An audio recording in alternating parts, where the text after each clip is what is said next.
Hello students, welcome to all of you our channel concept with KS sir. स्वागत है आप सभी का हमारे YouTube channel concept with KS sir के साथ।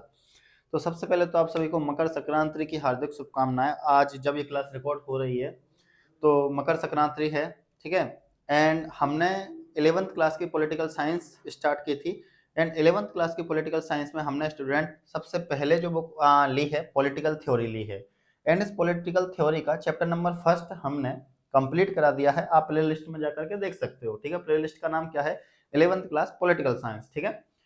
आज हम जो चैप्टर कंप्लीट करने वाले हैं, चैप्टर सेकंड हम नेक्स्ट अगली वीडियो में कंप्लीट करेंगे। चैप्टर नंबर थर्ड हम अभी कंप्लीट कर लेते हैं, ठीक है। सुनिए, तो चैप्टर नंबर थर्ड का जो नाम है वो है इक्विलिटी। इक्विलिटी का मीन्स क्या होता है? समानता। इक्विलिटी का मीन्स क्या होता है भाई? समानता। अब समानता है क्या स्टूडेंट, वो देखने वाले हैं। चलिए करते हैं अच्छे से स्टार्ट।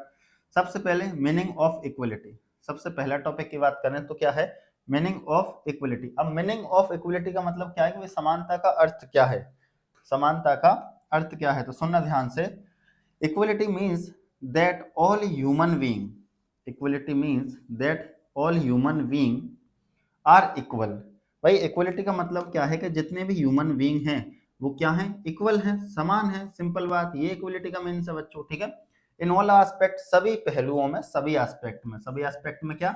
समान है। जितने भी सिटीजन्स हैं वो सब, जितने भी ह्यूमंस हैं वो सब, because they are born equal as a human being. क्योंकि बच्चों अपन कह सकते हैं कि ये सभी एक ह्यूमन बीइंग के तौर पर हैं। सभी क्या हैं? ये एक ह्यूमन बीइंग के तौर पर समान है। उस वजह से हम कह सकते हैं कि इक्वलिटी का मीन्स क्या है? इक्वलिटी का मीन्स है कि सभी ह्यूमन बीइंग जितने भी हैं वो सब क्या हैं? इक्वल हैं। वो सब क्या हैं? इक्वल हैं। And everyone should be equally educated. और बोला गया है कि भाई सभी समान हैं क्योंकि सभी अपने अपने काम समझदारी के साथ अच्छे से करते हैं, अपन ऐसा बोल सकते हैं। एंड वेल्दी, और सभी वेल्दी हैं। And have equal status in the society. भाई एक तो सभी समझदारी के साथ एक साथ भी रहते हैं, ठीक है। इसके अलावा सब वेल्दी हैं बच्चों। इसके अलावा हम बोल सकते हैं कि सभी के लिए समाज में क्या है? इक्वल स्टेटस है। सभी के लिए समाज में क्या है?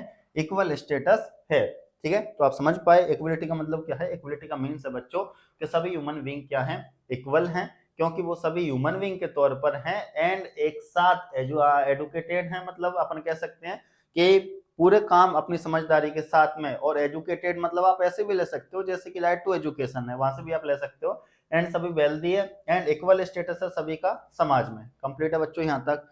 तो ये तो क्या हुआ भाई? इक्वलिटी का मीन्स हुआ। ये तो क्या हुआ बच्चों? ये तो हुआ अपने इक्वलिटी का मीन्स। क्या हुआ? ये इक्वलिटी का मीन्स। तो पहला टॉपिक अपन ने कंप्लीट कर लिया है। चलें आगे। सिंपल, ऐसा कुछ है नहीं। सुनिए, बस इतना याद रखो कि इक्वलिटी का मीन्स है कि भाई सभी ह्यूमन बीइंग क्या है? इक्वल हैं। आगे देखिए। अब अगर आगे मैं आपसे बात करूं बच्चों तो इक्वलिटी, ठीक है, थोड़ा सा और अपन इसको देख लेते हैं। सुनिए कि भाई इक्वलिटी, देखना ध्यान से।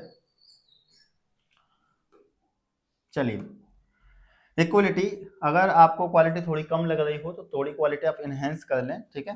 सुनिए, quality sorry equality is a very important right among the fundamental right. आपने स्टूडेंट फंडामेंटल राइट के बारे में पढ़ा होगा कॉन्स्टिट्यूशन वाली बुक में, जो आपकी 11th क्लास की कॉन्स्टिट्यूशन वाली बुक है, उसमें आपने फंडामेंटल राइट्स के बारे में पढ़ा होगा। मैं आपको इधर थोड़ा सा एक्स्ट्रा बता देता हूँ यहाँ पर। सुनिए, तो देखिए, आपने बच्चों आपकी जो पॉलिटिकल साइंस की बुक है उसमें फंडामेंटल राइट के बारे में, जो कॉन्स्टिट्यूशन वाली बुक है उसमें पढ़ा होगा फंडामेंटल राइट। सुनिए, फंडामेंटल राइट। फंडामेंटल राइट्स क्या होते हैं बच्चों? मौलिक अधिकार या मूल अधिकार भी इनको बोलते हैं। सबसे पहले तो आपको ये पता होना चाहिए कि मौलिक अधिकार टोटल कितने होते हैं। तो याद रखना है बच्चों, 6 होते हैं टोटल। कितने होते हैं? टोटल 6 हमारे क्या है? फंडामेंटल राइट है, मौलिक अधिकार होते हैं। जो कि किस आर्टिकल से किस आर्टिकल तक हैं? तो जो कि आर्टिकल 12 से लेकर के आर्टिकल 35 तक आते हैं। कहाँ तक आते हैं? आर्टिकल 12 से लेकर के आर्टिकल 35 तक आते हैं। और इन्हीं फंडामेंटल राइटों में सबसे, अगर अपन बात करें फर्स्ट नंबर का जो फंडामेंटल राइट है बच्चों, फर्स्ट नंबर का जो फंडामेंटल राइट है वो क्या है? Right to equality. क्या है? Right to equality. Right to equality हमारा क्या है? फर्स्ट नंबर का फंडामेंटल राइट है, जिसमें किस आर्टिकल से किस आर्टिकल तक आते हैं? तो जिसमें आर्टिकल 14 से लेकर के आर्टिकल 18 तक आते हैं। आर्टिकल 14 से लेकर के आर्टिकल 18 तक जिसमें आते हैं। तो right to equality, right to freedom, ये सारे आपको क्या मिलेंगे, हमारे फंडामेंटल राइट मिलेंगे। हाँ, ये फंडामेंटल राइट, यहाँ पर मैं आपको पूरे के पूरे फंडामेंटल राइट नहीं बता रहा हूँ, यहाँ पर मैं केवल क्या है कि आपको बस रिलेट कर रहा हूँ कि हाँ भाई आपने उस वाली बुक में ये पढ़ा होगा। अगर आपके अंदर क्यूरियोसिटी है और अगर आप उस बुक के सारे फंडामेंटल राइट कंप्लीट करना चाहते हैं, तो फिर आप सीक्वेंस में कि भाई आर्टिकल 12 में क्या है, आर्टिकल 13 में क्या है, आर्टिकल 14 में क्या है, आर्टिकल 15 में क्या है, 16 में क्या है, ये सब कुछ अगर आप जानना चाहते हैं तो आपको कहीं और जाने की जरूरत नहीं है, आपको जाना है हमारे यूट्यूब चैनल पर। कहाँ जाना है स्टूडेंट्स, यूट्यूब चैनल पर ही आपको जाना है। चलिए हम आपको लेके चलते हैं। करना क्या है आपको, सबसे पहले आपको आपके मोबाइल में, लैपटॉप में, जो भी आप यूज कर रहे हो उसमें आपको अपना यूट्यूब ओपन करना है। ठीक है, सर्च बार देखते हैं भाई कहाँ, ये रहा सर्च बार, सर्च बार पर क्लिक करना है। यहाँ पर आप हमारे यूट्यूब चैनल का नाम लिख दीजिए, या तो कॉन्सेप्ट विद के लिख सकते हो, या फिर लिख सकते हो आप KS स्पेस सर। जैसे ही आप KS सर लिखोगे, सबसे फर्स्ट वाला जो हमारा आएगा KS सर, इस पर आपको क्लिक करना है। ठीक है, जैसे ही आप इस पर क्लिक करोगे ये हमारा चैनल आपको निकल करके आ जाएगा, कॉन्सेप्ट विद KS सर। अब सुनिए, यहाँ पर आपको जाना है स्टूडेंट्स प्लेलिस्ट में। कहाँ जाना है, प्लेलिस्ट में। हमने सभी क्लासेस की प्लेलिस्ट यहाँ पर बना रखी है, जैसे कि 10th class science playlist Sudhir sir पढ़ाते हैं यहाँ पर, 10th class mathematics Siddharth sir पढ़ाते हैं यहाँ पर। ठीक है, 11th क्लास पॉलिटिकल साइंस मैं पढ़ाता हूँ आपको, 12th क्लास पॉलिटिकल साइंस मैं पढ़ाता हूँ। ठीक है, एंड 12th क्लास फिजिक्स। तो ये सारी प्लेलिस्ट है। अब आपको इन सभी प्लेलिस्टों में अगर आपको आर्टिकल्स नंबर बाय नंबर पढ़ने हैं तो नीचे आना है, भारत का संविधान, political science, NCERT to competitive level, ये वाली प्लेलिस्ट मिलेगी बच्चों आपको। इस पर जैसे ही आप टैप करोगे तो काफी सारी क्लासेज आपको ओपन होकर के यहाँ पर मिलने वाली हैं। आपको थोड़ा सा नीचे स्क्रॉल करना है। हाँ, ये जो क्लासेज हैं, कुछ अधिकतर क्लासेज हिंदी मीडियम में, कुछ क्लासेज इंग्लिश मीडियम में भी है, पर आप समझने के लिए देख सकते हो। इंग्लिश मीडियम में आपको फंडामेंटल राइट मिल जाएंगे बच्चों यहाँ पर। चलिए, और हिंदी मीडियम में तो मिल ही जाएंगे, जैसे कि रहे part number first fundamental right, English medium वाले बच्चों के लिए आर्टिकल 12, 13 और 14, हिंदी मीडियम वाले बच्चों के लिए तो है ये रहा, जैसे कि हिंदी मीडियम वाले बच्चों के लिए पार्ट 2, पार्ट 1 ये रहा। उसके अलावा फंडामेंटल राइट आर्टिकल 15, 16, 17, ये भी इंग्लिश मीडियम वाले बच्चों के लिए। तो आप देख सकते हो, अगर आप 1 बाय 1 करके आर्टिकल्स पढ़ना चाहते हो तो आप यहाँ पे इजीली क्या कर सकते हो, देख सकते हो बच्चों इस प्लेलिस्ट को ओपन करके। ठीक है, इसमें सब कुछ है, इंडियन कॉन्स्टिट्यूशन की प्रियम्बल है, फंडामेंटल राइट है। ठीक है, ये सारे फंडामेंटल राइट हैं। इतना डिटेल में बताया गया है बच्चों, आपको भी लगेगा कि हाँ सच में हमने फंडामेंटल राइट आर्टिकल वाइज पढ़े हैं। ठीक है, जैसे कि इसमें 16, 17, 18 केवल 3 ही आर्टिकल हैं 38 मिनट में। ठीक है, तो वो सारी चीजें आपको यहाँ पर देखने को मिल जाएंगी, फंडामेंटल ड्यूटीज, डीपीएसपी, वो सब कुछ। ठीक है, तो आप यहाँ से पढ़ सकते हो। अभी चलते हैं अपन अपने टॉपिक पर, वरना टॉपिक से भटक जाएंगे। चलिए,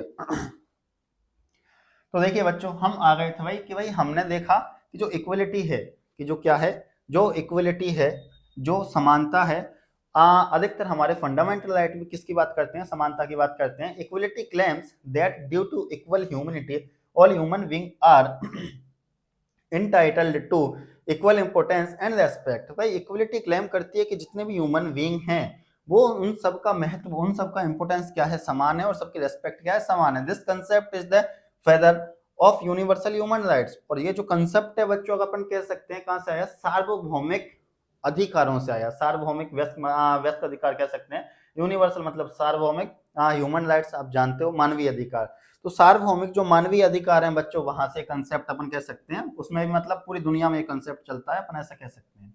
चलिए, मतलब जितनी भी कंट्रीज हैं बच्चों, वो सब कंट्रीज किसकी बात करती हैं, इक्वलिटी की तो बात करती ही करती हैं। चलिए थोड़ा सा आगे चलते हैं अपन। देखिए अभी क्या है ना, थोड़ा सा इसमें प्रॉब्लम आ रही है तो थोड़ा टाइम ले सकता है। देखो सेकंड वाला, despite the inclusion of equality in the law of many countries. Despite मतलब के बावजूद, डेस्पाइट मतलब क्या होता है बच्चों, के बावजूद, the inclusion of equality in the law of many countries, कि भाई इक्वलिटी को लेकर के, समानता को लेकर के बहुत सारी कंट्रीज में क्या है, कानून बने हुए हैं, लेकिन इसके बावजूद there is a huge inequality of wealth, कि भाई इस मतलब इन कंट्री, बहुत सारी कंट्रीजों में इक्वलिटी को लेकर के कानून बने हुए हैं, पर इन कानूनों के बाद भी बहुत सारी क्या है, इनइक्वलिटीज, असमानताएं हैं। किस किस चीज को लेकर के असमानताएं हैं, तो देखिए बच्चों बताता हूं आपको किस किस चीज को लेकर के असमानताएं हैं। देखो, असमानताएं हैं वेल्थ को लेकर के, असमानताएं हैं प्रॉपर्टी को लेकर के, असमानताएं हैं अपॉर्चुनिटी को लेकर के, असमानताएं हैं वर्क को लेकर के, असमानता है status and power in the society, समाज में स्टेटस और पावर को लेकर के भी क्या है बच्चों, बहुत सारी असमानताएं हैं। किसके बावजूद कि भाई बहुत सारे देशों में इक्वलिटी को लेकर के, समानता को लेकर के बहुत सारे क्या बने हुए हैं बच्चों, कानून बने हुए हैं, फिर भी इन कानूनों के बावजूद wealth, property, opportunity, work, status and power in the society, मतलब इन सब को लेकर के क्या है, असमानताएं हैं किसमें, समाज में। चलिए बच्चों यहां तक भी कंप्लीट हुआ। अब चलते हैं अपन थोड़ा सा आगे। देखिए अगर अपन बात करें बच्चों अकॉर्डिंग टू इक्वलिटी, कि भाई अगर अपन समानता के हिसाब से बात करें तो अपॉर्चुनिटी और behaviour received by a person should not be determined by birth and social age और बिहेवियर और सर्कमस्टेंस। बोला गया है कि भाई अगर आप समानता के हिसाब से बात करें तो अपॉर्चुनिटी और बिहेवियर जो कि एक व्यक्ति को प्राप्त होता है should not be determined by birth और सोशल एज, वो डिटरमाइन नहीं किया जाना चाहिए किसके आधार पर, उसके जन्म के आधार पर और उसकी सोशल एज के आधार पर। समझ पा रहे हो कि भाई एक व्यक्ति है, उस व्यक्ति को क्या क्या, एक तो अपॉर्चुनिटी, अवसर, ठीक है, इसके अलावा बच्चों जो उसको बिहेवियर मिला है, ठीक है, वो डिटरमाइन नहीं किया जाना चाहिए उसके जन्म के आधार पर और सोशल एज के आधार पर और बिहेवियर के आधार पर और सर्कमस्टेंस मतलब परिस्थितियों के आधार पर। कंप्लीट है बच्चों यहां तक, ठीक है। आगे देखो, natural inequalities arise among people due to their different abilities and talent. बोला गया कि भाई ध्यान देना है बच्चों आपको यहाँ पर कि जो नेचुरल इनइक्वलिटीज हैं, प्राकृतिक जो असमानताएं हैं, अराइज अमंग पीपल जो कि लोगों के बीच में है, due to their different abilities, वो किसकी वजह से हैं, लोगों की अलग अलग प्रकार की एबिलिटीज की वजह से हैं, एंड टैलेंट और अलग अलग प्रकार के टैलेंट की वजह से हैं, एंड जो सोशल इनइक्वलिटी है, ध्यान देना है बच्चों आपको इधर, एंड जो सोशल इनइक्वलिटी है arise due to inequality of opportunities and exploitation. कि भाई देखो दो प्रकार की इनइक्वलिटीज हैं बच्चों, दो प्रकार की असमानताओं की बात की गई है। पहली असमानता की बात की गई है नेचुरल इनइक्वलिटीज, किसकी बात की गई है, नेचुरल इनइक्वलिटीज की बात की गई है, प्राकृतिक असमानता की बात की गई है। बोला गया कि भाई जो प्राकृतिक असमानताएं है वो तो क्या है, एक पॉजिटिव कंसेप्ट है, अपन ऐसा देख सकते हैं। अब पॉजिटिव कंसेप्ट कैसे है कि भाई प्राकृतिक असमानता तो होनी चाहिए कि अगर मान के चलो किसी व्यक्ति का टैलेंट अलग है, किसी व्यक्ति की मैं एबिलिटी अलग है, तो ऑब्वियसली बात है उसे उसकी एबिलिटी के हिसाब से, उसे उसके टैलेंट के हिसाब से क्या मिलनी चाहिए, अपॉर्चुनिटी मिलनी चाहिए। तो ये तो क्या है, ये तो होनी चाहिए भाई, नेचुरल इनइक्वलिटी तो होनी चाहिए, पॉजिटिव कंसेप्ट है।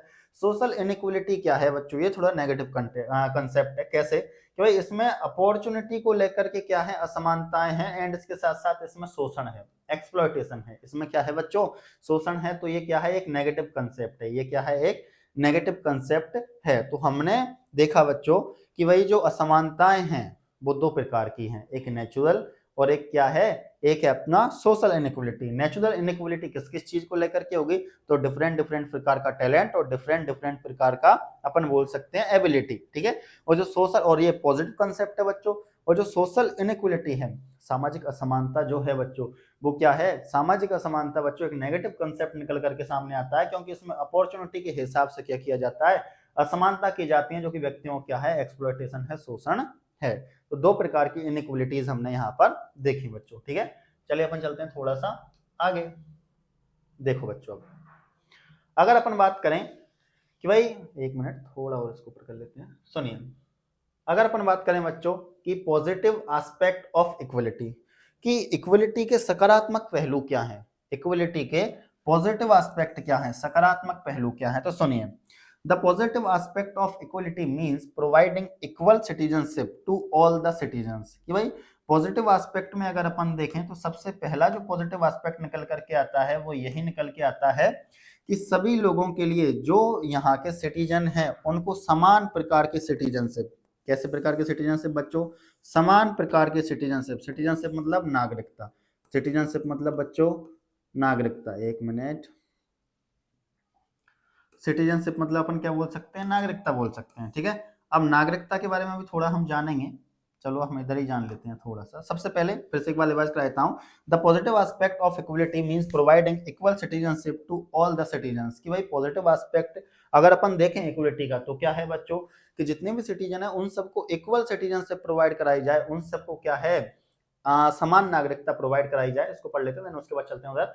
Equality equal citizenship bring with it the right to vote, to form an organization and freedom to expression. इसके साथ साथ में भाई सिटीजनशिप के साथ साथ में हम कह सकते हैं कि भाई ये कब होगा, जब सभी के लिए क्या हो, राइट टू वोट हो। एंड क्या हो बच्चों, इसके साथ साथ में फ्रीडम हो, आजादी हो। किस चीज की आजादी हो बच्चों, एक्सप्रेशन, अपने विचारों को एक्सप्रेस करने की आजादी। किसकी आजादी होनी चाहिए बच्चों, अपने विचारों को एक्सप्रेस करने की आजादी होनी चाहिए, राइट टू वोट होना चाहिए इसके साथ में। सुनिए अब अपन चलते हैं बच्चों इधर, इधर आइए कि भाई अगर अपन देखें बच्चों पॉजिटिव एस्पेक्ट क्या है, अगर अपन देखें बच्चों, क्या देखें अपन कि पॉजिटिव एस्पेक्ट क्या है, पॉजिटिव एस्पेक्ट किस चीज का, तो पॉजिटिव एस्पेक्ट देख रहे हैं अपन इक्वलिटी का। अगर अपन पॉजिटिव एस्पेक्ट देखें किस चीज का, इक्वलिटी का।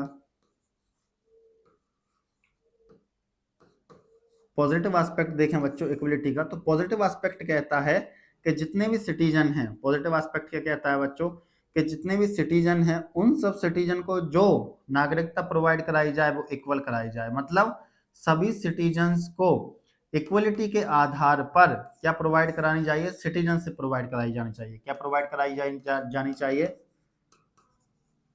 सिटीजनशिप प्रोवाइड कराई जानी चाहिए, नागरिकता प्रोवाइड कराई जानी चाहिए।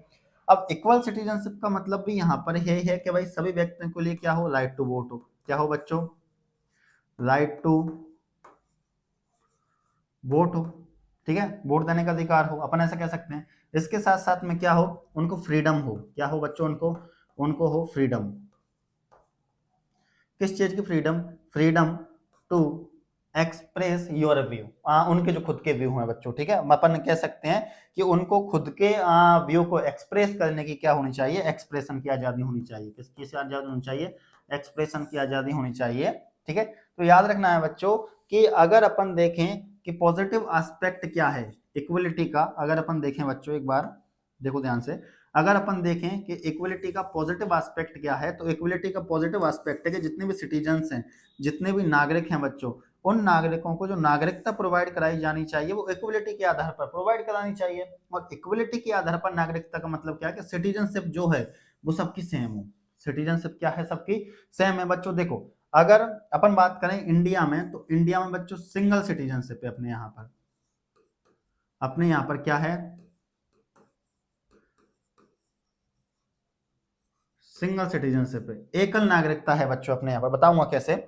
और इसके साथ साथ बोला गया है कि भाई नागरिकता का मतलब अपन देखें तो सभी के लिए क्या होना चाहिए, राइट टू वोट होना चाहिए। सिंपल बात है भाई कि सभी के लिए क्या होना चाहिए, राइट टू वोट होना चाहिए। देन इसके बाद में क्या होना चाहिए, right to freedom of expression, कि भाई खुद के जो एक्सप्रेशन है, उनके लोगों के जो एक्सप्रेशन है उनको एक्सप्रेस करने की आजादी होनी चाहिए। जब भी हम कह पाएंगे कि भाई ये पॉजिटिव एस्पेक्ट है किसका, इक्वलिटी का।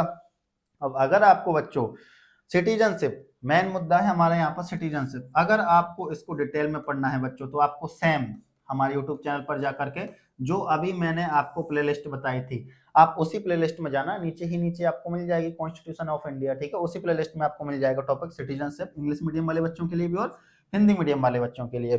सारी जो प्रॉब्लम्स हैं आपकी पॉलिटिकल साइंस की वो इसी चैनल पर आपको सॉल्व करा दी जाएंगी बच्चों, वो भी डिटेल के साथ में, डिटेल सॉल्यूशन आपको यहाँ पर मिलेगा, ठीक है। तो सुनिए, अगर सिटीजनशिप की बात करें बच्चों, तो अपन देख सकते हैं कि सिटीजनशिप में आर्टिकल 5 to 11 आते हैं। कहां से कहां तक आते हैं, आर्टिकल 5 से लेकर के 11 तक आते हैं, इतना याद रखना है। एक मिनट बच्चों, सुनिए, 5 से लेके 11 तक किस में आते हैं, याद रखना है कि हमारे सिटीजनशिप में जो आर्टिकल आते हैं 5 to 11 आते हैं। अब 5 में क्या है, 6 में क्या है, 7 में क्या है, 8 में क्या है, 9 में क्या है, 10 में क्या है, 11 में क्या है, ये सब कुछ हमने उसी प्लेलिस्ट में एक्सप्लेन कर रखा है, जिसे आप जाकर के देख सकते हैं। अभी इसलिए एक्सप्लेन नहीं कर रहा हूँ बच्चों, वीडियो काफी लेंथी हो जाएगा और आपके एग्जाम आने वाले हैं, उस वजह से हम थोड़ा जल्दी जल्दी कवर कर रहे हैं। कंप्लीट है बच्चों यहाँ तक पॉजिटिव एस्पेक्ट ऑफ इक्वलिटी। चलिए वापस चलते हैं हमारे स्लाइड पर, सुनना। अब अगर आगे बात करें, यहां तक तो हमने देखा भाई कि इक्वलिटी क्या है और इक्वलिटी का अगर पॉजिटिव एस्पेक्ट देखा। अब आगे देखिए बच्चों अगला टॉपिक, अगले टॉपिक की बात करें हम 3 डायमेंशंस ऑफ इक्वलिटी, कि भाई इक्वलिटी की अगर हम बात करते हैं तो इक्वलिटी के कितने डायमेंशंस हैं बच्चों, यहाँ पे 3 डायमेंशंस हमने बताए हैं। अब 3 डायमेंशन कौन कौन से हैं, ठीक है। अगर आपको ये थोड़े से फॉन्ट का साइज छोटा लग रहा हो तो आप क्वालिटी को थोड़ा सा एनहेंस कर ले, मैं आपको बार बार यही बोल रहा हूँ, ठीक है। सुनिए, अब 3 डायमेंशन कौन कौन से हैं बच्चों इक्वलिटी के, तो सुनना ध्यान से। सबसे पहला है पॉलिटिकल इक्वलिटी, सबसे पहला क्या है, पॉलिटिकल इक्वलिटी है, राजनीतिक समानता है बच्चों। सबसे पहला क्या है बच्चों, राजनीतिक समानता। सुनिए, political equality includes providing equal citizenship to all citizens. अभी हमने देखा है बच्चों कि पॉलिटिकल इक्वलिटी क्या बात करती है कि जितने भी सिटीजन्स हैं उन सबको क्या प्रोवाइड कराई जाए, इक्वल सिटीजनशिप प्रोवाइड कराई जाए। आगे देखिए, equal citizenship bring with the right to vote. अभी देखा बच्चों हमने कि भाई इक्वल सिटीजनशिप का मतलब है कि भाई इक्वल सिटीजनशिप होनी चाहिए के साथ में, किसके साथ में, राइट टू वोट के साथ में, कि उनको भाई वोट डालने का भी अधिकार हो। टू फ्रॉम एन ऑर्गेनाइजेशन, इसके साथ साथ में उनको ऑर्गेनाइजेशन, संगठन बनाने की आजादी होनी चाहिए। किसकी आजादी होनी चाहिए बच्चों, संगठन बनाने की आजादी होनी चाहिए। एंड फ्रीडम टू एक्सप्रेशन, इसके साथ साथ में उनको अपने व्यू को एक्सप्रेस करने की आजादी होनी चाहिए। तो 3 वर्ड याद रखने हैं बच्चों, ठीक है। पॉलिटिकल इक्वलिटी में 3 वर्ड, एक तो सबके लिए इक्वल सिटीजनशिप, पहला वर्ड ये याद करो, इक्वल सिटीजनशिप। दूसरा क्या याद रखोगे, राइट टू वोट। दूसरा क्या याद रखोगे बच्चों, राइट टू वोट, ये रहा, ठीक है। तीसरा क्या याद रखोगे बच्चों, तीसरे नंबर के याद रखोगे फ्रीडम टू एक्सप्रेशन, ये जिसमें हो जाएगी बच्चों आपकी क्या, पॉलिटिकल इक्वलिटी। तो 3 वर्ड याद रखने हैं बच्चों पॉलिटिकल इक्वलिटी में, एक तो इक्वल सिटीजनशिप हो, राइट टू वोट हो, इसके अलावा फ्रीडम ऑफ एक्सप्रेशन हो, जिसमें आपकी क्या कंप्लीट हो जाएगी, पॉलिटिकल इक्वलिटी खत्म, कंप्लीट है बच्चों। आगे देखिए, अब अगर आगे बात करें बच्चों सोशल इक्वलिटी की, कि सोशल एस्पेक्ट क्या है, तो वो देख लेते हैं सामाजिक तौर पर। सुनिए, giving political equality and equal rights was the first step toward achieving this goal. कि भाई अगर आपको सोशल इक्वलिटी प्राप्त करनी है, सामाजिक समानता चाहते हो, तो पहला सामाजिक समानता को प्राप्त करने के लिए आपको पहला जो स्टेप है, फर्स्ट स्टेप है, जो वो क्या है, पॉलिटिकल इक्वलिटी है, जिसके बारे में हमने जान लिया है बच्चों, ठीक है। आगे देखो, along with this guarantee of equate adequate health facility, adequate मतलब होता है बच्चों पर्याप्त, एडुकेट मतलब पर्याप्त, health facility, education, nutrition, food and minimum wages along with the things essential for the livelihood of all people in the society has also been considered necessary। देखिए, social equality में बहुत सारी बातें हैं, आपको जो मेन काम की बात है वो बताता हूं बच्चों। सोशल इक्वलिटी में सबसे पहला पॉइंट तो यही है कि भाई अगर आप सोशल इक्वलिटी को प्राप्त करना चाहते हो, अगर आप सामाजिक समानता को प्राप्त करना चाहते हो, तो उसका जो फर्स्ट स्टेप है वो तो क्या है कि भाई पहले पॉलिटिकल इक्वलिटी को प्राप्त करो। जैसे ही आप पॉलिटिकल इक्वलिटी को प्राप्त कर लोगे, देन उसके बाद में आप ये इंश्योर करो कि लोगों के पास में क्या हो, गारंटी के साथ इंश्योर करो कि लोगों के पास में हेल्थ फैसिलिटी पर्याप्त हो, एडुकेट हो, ठीक है, एजुकेशन पर्याप्त हो, न्यूट्रिशन पर्याप्त हो, ठीक है, एंड इसके साथ साथ में फूड पर्याप्त हो। मतलब फूड में न्यूट्रिशन होना चाहिए, ऐसा नहीं है कि आप ऐसा फूड खिलाए जा रहे हो लोगों को जिसमें न्यूट्रिशन ही नहीं है, ऐसा नहीं होना चाहिए, ठीक है। उसके बाद में जो पीढ़ी आ रही है धक्का देने पर 10 किलोमीटर दूर, ऐसा नहीं होना चाहिए, ठीक है ना, मतलब न्यूट्रिशन होना चाहिए भाई। अगला, and minimum wages along with the thing essential for the livelihood of all people in the society has also been considered necessary. और बोला गया है कि भाई जो लोग हैं उनका मिनिमम वेजेस हो, और मिनिमम वेजेस इतना हो ताकि वो अपने जीवन को चलाने के लिए जो एसेंशियल चीजें हैं, जो नेसेसरी आवश्यकताएं हैं, जो अब आवश्यक वस्तुएं हैं, उन सभी को परचेज तो कर पाए। मतलब लोग बिल्कुल अमीर ना हो, नहीं है भाई। इक्वलिटी का मतलब मैंने आपसे ये तो नहीं कहा कि भाई अमीर, सपोज दैट कोई बहुत रिच व्यक्ति है जिसके अकाउंट में अपन मान के चलते हैं कि 1 लाख रुपए हैं, ठीक है, ऐसा मान लेते हैं, और एक ऐसा व्यक्ति है जिसके अकाउंट में 10,000 रुपए हैं, तो मैं ये नहीं कह रहा हूँ दोनों बराबर बराबर कर दो, पर भाई जो एसेंशियल चीजें हैं, जो आवश्यक वस्तुएं, जो लाइवलीहुड के लिए जरूरी हैं, जो जीवन के लिए जरूरी है बच्चों, वो तो होनी चाहिए सभी के पास में। वो तो एक गरीब व्यक्ति के पास या मिडिल क्लास व्यक्ति के पास भी होनी चाहिए, जो और एक रिच व्यक्ति के पास तो है ही, ठीक है। लेकिन मैं ये नहीं कह रहा हूँ कि भाई एक मिडिल क्लास व्यक्ति को भी मतलब रोज पनीर खाए, ये खाए ना, पर भाई उसके फूड में भी तो न्यूट्रिशन हो, जो वो खा रहा है, जो अपने बच्चों को खिला रहा है, जो अपनी फैमिली को खिला रहा है, उसके फूड में भी तो क्या हो बच्चों, न्यूट्रिशन होना चाहिए। तो ये क्या है बच्चों, ये है सोशल इक्वलिटी। तो याद रखना है सोशल इक्वलिटी में क्या क्या चीजें आएंगी बच्चों, कि भाई जो एसेंशियल चीजें हैं लाइवलीहुड के लिए, जीवन जीने के लिए, जैसे कि हेल्थ फैसिलिटी, एजुकेशन, इसके अलावा फूड में न्यूट्रिशन, मिनिमम वेजेस, ये सब कुछ होना चाहिए, तो ही अपन क्या कहेंगे, सोशल इक्वलिटी हम उसको कहेंगे। It will also be the responsibility of the state to provide equal right to the deprived section of the society and women। बोला गया है बच्चों, it will be also the responsibility of state। किसकी जिम्मेदारी है भैया, ये सरकार की जिम्मेदारी है, स्टेट की जिम्मेदारी है। किसकी जिम्मेदारी है बच्चों, स्टेट की जिम्मेदारी है। आगे देखिए, और क्या जिम्मेदारी है, टू प्रोवाइड इक्वल राइट्स, कि भाई वो सभी को इक्वल राइट्स, समान अधिकार प्रदान करे, to the deprived section of the society and women. अब डेप्राइव्ड सेक्शन क्या है बच्चों, जो पिछड़ा हुआ वर्ग है, जो पिछड़ा हुआ वर्ग है ना बच्चों, कि भाई जो पिछड़े हुए वर्ग के लोग हैं उनको भी समाज में क्या मिले, उनको भी समाज में इक्वल राइट मिले। क्या मिले बच्चों, उनको समाज में इक्वल राइट मिले, समान अधिकार मिले। ये किसकी जिम्मेदारी है, स्टेट की जिम्मेदारी है, सरकार की जिम्मेदारी है। ठीक है बच्चों, एंड जो वीमेन है, जो महिलाएं हैं बच्चों, उन महिलाओं को भी समाज में क्या मिले, समान अधिकार मिले। ये भी किसकी जिम्मेदारी है, ये भी स्टेट की जिम्मेदारी है, सरकार की जिम्मेदारी है। कंप्लीट है बच्चों सोशल इक्वलिटी। तो हमने पहले पॉलिटिकल इक्वलिटी देखा, पॉलिटिकल इक्वलिटी के बाद आप सोशल इक्वलिटी के गोल को अचीव कर पाओगे। ठीक है, जिसमें हमने ये सारी चीजें देखी हैं बच्चों। अब आगे चलते हैं बच्चों अपन किस पर, इकोनॉमिक इक्वलिटी। सुनिए, आर्थिक समानता।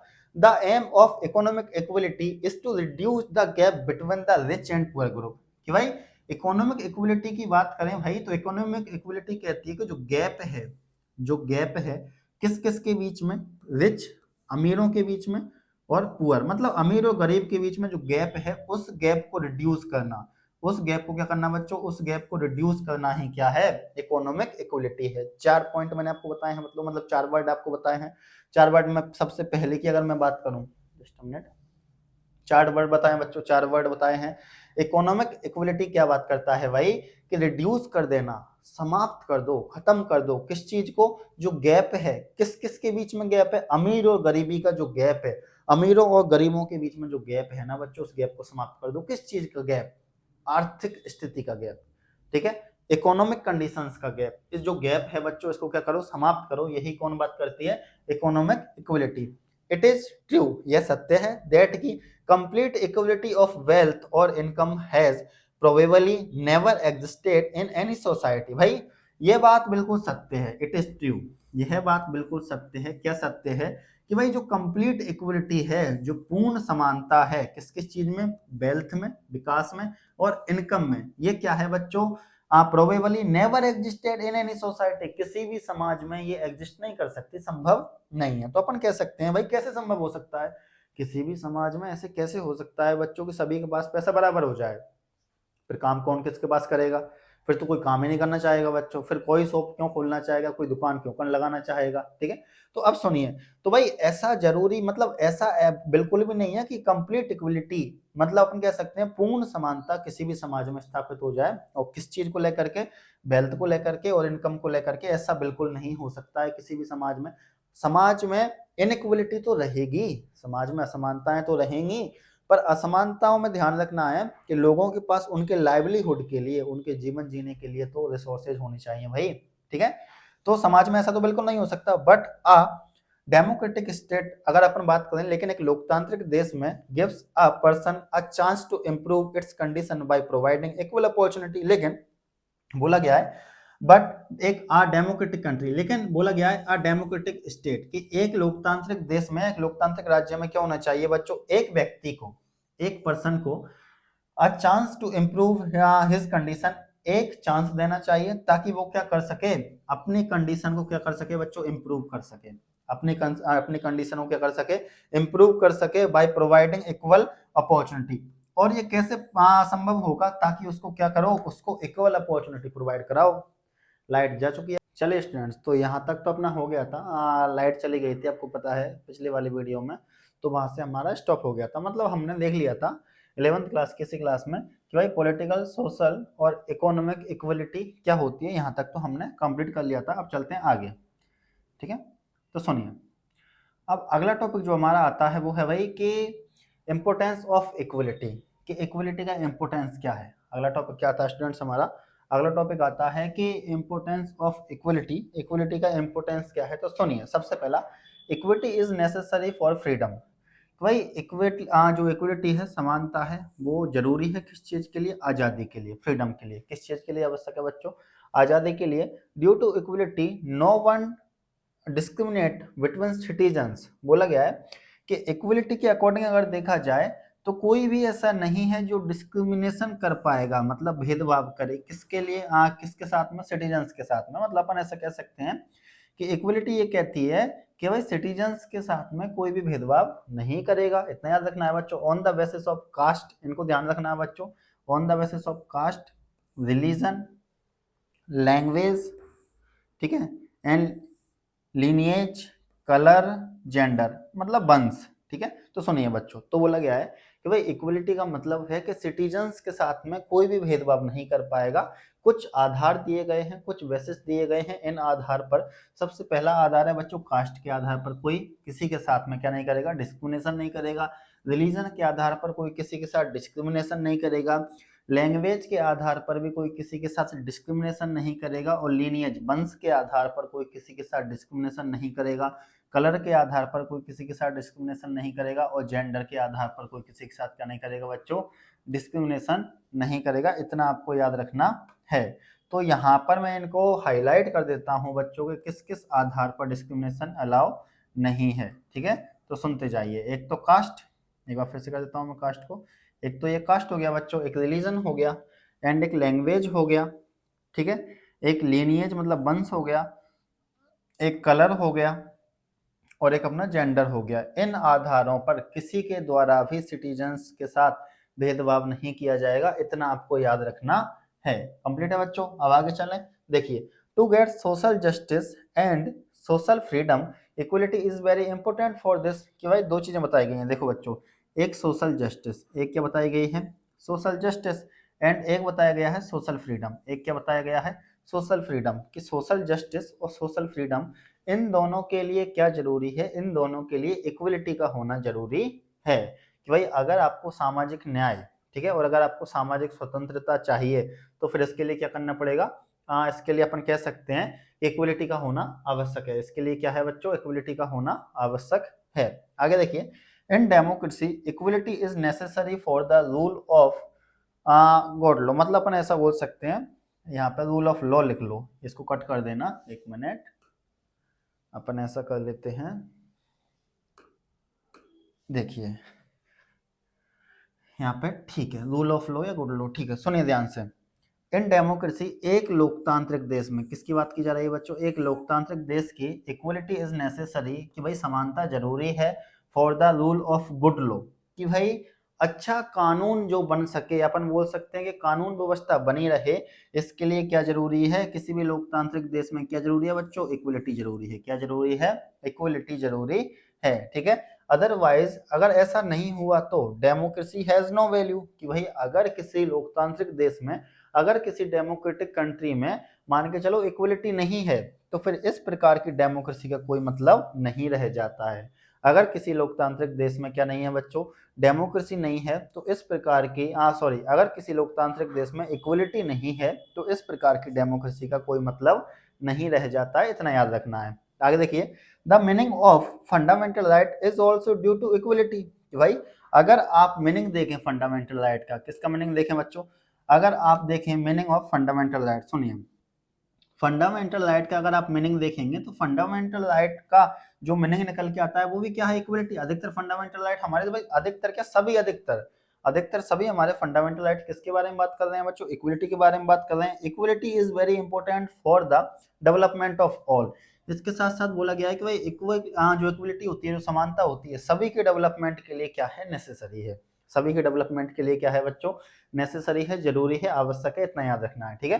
तो मैं एक बार हाईलाइट कर देता हूं कि कौन से पॉइंट में मैंने आपको क्या बताया है बच्चों। सुनिए, सबसे पहला पॉइंट, इक्वलिटी जरूरी है किसके लिए, फ्रीडम के लिए। इक्वलिटी जरूरी है ताकि डिस्क्रिमिनेशन ना हो, किस आधार पर, कास्ट के आधार पर, रिलीजन के आधार पर, लैंग्वेज के आधार पर, लिनिएज के आधार पर, कलर के आधार पर और जेंडर के आधार पर, किसी के साथ भी। प्लस सोशल जस्टिस और सोशल फ्रीडम बनाए रखने के लिए क्या जरूरी है बच्चों, इक्वलिटी जरूरी है। इसके अलावा किसी भी डेमोक्रेटिक कंट्री में इक्वलिटी जरूरी है। अगर इक्वलिटी नहीं होगी तो अपन कह सकते हैं कि भाई उस कंट्री में डेमोक्रेसी भी नहीं होगी, उस कंट्री में क्या नहीं होगी, डेमोक्रेसी भी नहीं होगी। फिर बोला है कि फंडामेंटल राइट जितने भी हैं वो सब भी किसके बारे में बात कर रहे हैं, इक्वलिटी के बारे में बात कर रहे हैं। देन आगे बोला है बच्चों, equality is very important for the development of all, कि भाई सभी के विकास के लिए, सभी के डेवलपमेंट के लिए क्या जरूरी है, इक्वलिटी जरूरी है। तो कंप्लीट है बच्चों ये इंपॉर्टेंस ऑफ इक्वलिटी। तो इक्वलिटी का इंपॉर्टेंस क्या है, इक्वलिटी का महत्व क्या है, ये हमने यहाँ पर देख लिया है। चलें आगे, ये पीडीएफ आपको हमारे टेलीग्राम चैनल पर ही मिल जाएगी इजीली। चलिए अब चलते हैं बच्चों थोड़ा सा अपन आगे। देखो अगर आगे बात करें अपन कि भाई मार्क्सिज्म क्या होता है, अगर आपको अच्छे से नहीं दिख रहा हो तो थोड़ा सा क्वालिटी को एनहेंस कर लें। सुनिए कि मार्क्सिज्म क्या होता है बच्चों। अब मार्क्सिज्म की अगर मैं आपसे बात करूं, मार्क्सवाद बोलते हैं हिंदी में, क्या बोलते हैं इसको अपन, मार्क्सवाद बोलते हैं हिंदी में। मार्क्सिज्म क्या होता है सुनिए, the solution of eradicate social and economic inequalities is to end private ownership and है public ownership over economic resources. Simple बात, एक स्टोरी सुनो। ये है हमारे कार्ल मार्क्स जी, ये है हमारे कार्ल मार्क्स जी। बाद में जाकर के इन्होंने एक विचारधारा जी, जिसे मार्क्सवाद के नाम से अपन जाने जाते हैं, मतलब मार्क्सवाद एक प्रकार की विचारधारा है, ऐसा अपन कह सकते हैं। ठीक है, अब सुनो ध्यान से।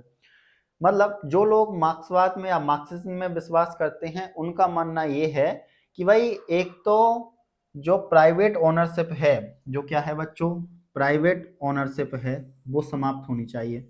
क्या होनी चाहिए, प्राइवेट ओनरशिप समाप्त होनी चाहिए, प्लस पब्लिक ओनरशिप चलती रहनी चाहिए। मतलब जो रिसोर्सेज हैं, जो संसाधन हैं, उन संसाधनों पर किसी एक व्यक्ति का अधिकार ना हो करके सभी जनता का समान रूप से अधिकार हो। तो क्या मैं ये कह रहा हूँ कि किसी गाड़ी पर सभी का अधिकार हो? नहीं नहीं नहीं, मैं ये नहीं कह रहा हूँ। मैं ये कह रहा हूँ बच्चों कि अगर मान के चलो कोई रिसोर्सेज ऐसा है जो स्टेट के द्वारा बनाया गया है, तो उस रिसोर्सेज पर पब्लिक का ओनरशिप होना चाहिए, ना कि किसी निजी व्यक्ति का। समझ पा रहे हो? तो याद रखना है कि भाई यहाँ पर मैं आपसे जो कह रहा हूँ, यहाँ पर मैं आपसे कह रहा हूँ कि मार्क्सिज्म कहता है कि प्राइवेट ओनरशिप को तो खत्म कर दिया जाए। किसको खत्म कर दिया जाए? प्राइवेट ओनरशिप को खत्म कर दिया जाए और पब्लिक ओनरशिप को बनाए रखा जाए। और किसको बनाए रखा जाए? पब्लिक ओनरशिप को बनाए रखा जाए। The solution of eradicate social and economic inequalities to end, कि भाई अगर अपन बात करें जितने भी इरेडिकेट सोशल और इकोनॉमिक इनइक्वलिटीज, मतलब सामाजिक और आर्थिक असमानताएं हैं समाज में, उनको खत्म करने के लिए क्या करना पड़ेगा? प्राइवेट ओनरशिप को खत्म कर दो और पब्लिक ओनरशिप को बनाए रखो ओवर इकोनॉमिक रिसोर्सेज। किस किस चीजों पर? इकोनॉमिक रिसोर्सेज हमारे जितने भी हैं उन पर। ठीक है बच्चों, यहाँ तक बात की गई है। अब सुनना बच्चों ध्यान से, ये प्राइवेट और पब्लिक ओनरशिप है क्या? सिंपल वही बात कि अगर मान के चलो कोई प्लेस ऐसा है, कोई स्थान ऐसा है, अगर मान के चलो कोई चीज ऐसी है जो किसके द्वारा बनाई गई है? स्टेट के द्वारा बनाई गई है, तो उस पर ऐसा नहीं होना चाहिए किसी एक कम्युनिटी का अधिकार हो जाए, ऐसा नहीं होना चाहिए कि मेजोरिटी का अधिकार हो जाए, ऐसा नहीं होना चाहिए कि भाई जो पावरफुल है मनी के तौर पर या फाइनेंशियली जो बहुत स्टेबल है उनका आधिपत्य स्थापित हो जाए, ऐसा नहीं होना चाहिए। मतलब कहना ये है कि प्राइवेट ओनरशिप को खत्म कर दिया जाए और किसको कर दिया जाए लागू? जो पब्लिक ओनरशिप है उसको लागू कर दिया जाए। मतलब जो पब्लिक रिसोर्सेज है वो सभी के लिए समान हो। आगे देखिए, मार्क्सिज्म बिलीव्स, और जो मार्क्सिज्म में विश्वास करते हैं वो कहते हैं in the effort of establish equality by giving public control over economic development. कि देखिए मार्क्सिज्म के कहते हैं बच्चों in the effort to establish equality by giving public control over economic development. कि देखो अगर अपन बात करें कि आपको इकोनॉमिक डेवलपमेंट करना है, आर्थिक विकास करना है, तो आर्थिक विकास आप करिए, लेकिन किस किस के साथ में? अपन ऐसे कह सकते हैं कि भाई समानता स्थापित करने के लिए वाई गिविंग पब्लिक कंट्रोल, जो आपको पब्लिक कंट्रोल दिया गया है ओवर इकोनॉमिक डेवलपमेंट, जितने भी इकोनॉमिक आर्थिक विकास हैं उन सब के लिए, तो उन सब का आप क्या करें कि भाई सिंपल बात अगर मैं आपको बताऊं, इक्वलिटी स्थापित करने के लिए मार्क्सिज्म का कहना है कि भाई प्राइवेट ओनरशिप को क्या करो? खत्म करो, पब्लिक ओनरशिप को चलने दो। इसके अलावा इनका विश्वास है कि the effort to establish equality, कि भाई जो एफर्ट लगाए जा रहे हैं इक्वलिटी, समानता को स्थापित करने के लिए वाई के द्वारा giving public control over economic development, वो भी किसके द्वारा? कि भाई जितना भी इकोनॉमिक डेवलपमेंट है उस पर किसका कंट्रोल है? पब्लिक कंट्रोल है। ठीक है, तो इतना याद रखना है मार्क्सिज्म के बारे में। अब चलते हैं अपन थोड़ा सा आगे। देखिए बच्चों, एक मिनट, तो मार्क्सिज्म में याद क्या रखना है? आप ऊपर वाला पॉइंट भी मार्क्सिज्म में याद रख लोगे तो भी अपना काम चल जाएगा बच्चों। ठीक है, चलिए अब आगे। ये ब्लैंक पेज है, इसको छोड़ सकते हैं। अब आइए लिबरलिज्म। अब आते हैं बच्चों अपन किस पर? लिबरलिज्म। ठीक है, सुनिए, आपने बच्चों 3 शब्द पढ़े होंगे या नहीं पढ़े होंगे तो मैं आपको बता देता हूं, मैं आपको रूबरू करा देता हूं तीनों से। सुनिए 3। अब कौन कौन से 3? तो इधर देखें आप ध्यान से, इधर आइए आप देखिए 3 शब्द कौन कौन से हैं, सुनना ध्यान से बच्चों। LPG, liberalisation.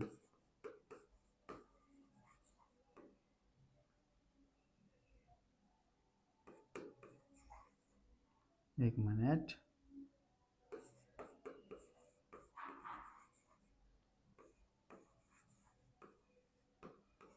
प्राइवेटाइजेशन,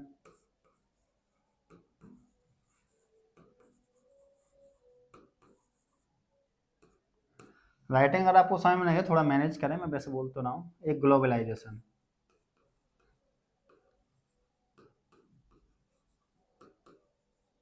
तीन वर्ड हैं बच्चों, ठीक है, तीन शब्द मैंने यहाँ पर लिखे हैं बच्चों। एलपीजी, क्या लिखे हैं? एलपीजी। इसमें से जो हमको समझना है लिबरलाइजेशन क्या होता है, सुनिए ध्यान से। अगर मैं आपको बात करूँ, हिंदी में बोलते हैं सरलीकरण। क्या बोलते हैं? सरलीकरण। सुनना ध्यान से, सरलीकरण का मतलब क्या होता है? देखो बच्चों, 1990 में आया था। हाँ, अगर एलपीजी की मैं बात करूं, कब आए थे बच्चों? मतलब स्टार्टिंग अगर अपन बात करें 1990। सुनना ध्यान से, एलपीजी वही आपको पता है कि एक बार हुआ क्या था कि इंडिया का जब मार्केट कम हुआ तो भारत ने क्या किया, जो ट्रेड है, 10th क्लास में वैसे आप लिबरलाइजेशन के बारे में पढ़ के आए होंगे, मैं बताता हूँ आपको कि इंडिया ने क्या किया था, जो ट्रेड है, जो व्यापार है, इस ट्रेड पर लगने वाले बैरियर, इस ट्रेड पर लगने वाले बैरियर को कम कर दिया था। इस ट्रेड पर लगने वाले बैरियर को क्या कर दिया था बच्चों? कम कर दिया था। इसी को बोलते हैं लिबरलाइजेशन। इसी को क्या बोला गया?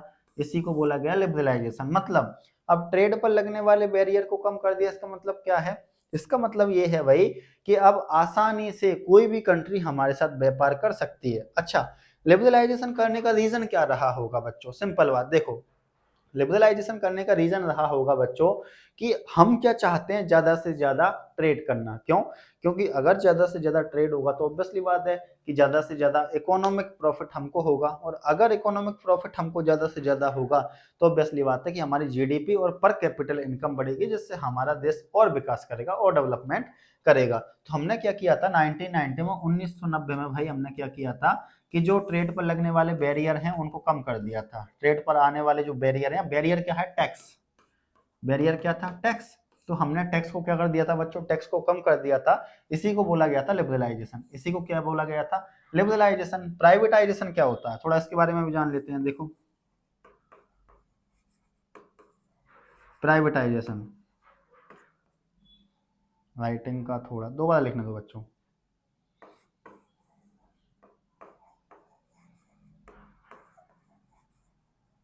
प्राइवेटाइजेशन, सुनिए, प्राइवेटाइजेशन को हिंदी में बोलते हैं निजीकरण। क्या बोलते हैं इसको हिंदी में?